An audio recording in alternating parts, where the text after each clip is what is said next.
mo. Unya, lain pa, ang atong gobernador mimando na sa atong mga mayores o sa atong mga hepe sa kapulisan nga mopahibaw ng daan sa tanang lungsod o sa tanang barangay dinhi sa Bohol nga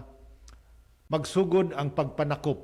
no? Magsugod ang pagpanakop, ipahamtang ang silot sa mga tao nga dili magsulob sa face mask. Nahibaw naman mo sa mga ordinansa o sa mga balaod,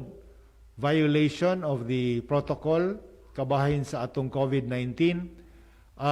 hinaot dili kita masayop nga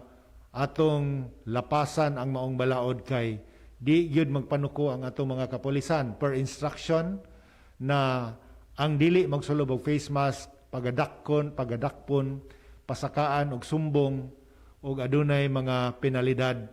nga ilang mahimong mahitabo. So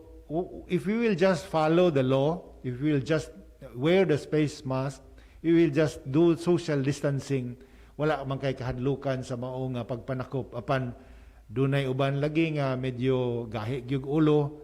magsupak yun, pasensya na lang takay hugtan na gyud og striktohon na gyud ang pagpatuman sa balao dinhi sa atong lalawigan sa Bohol. So kaning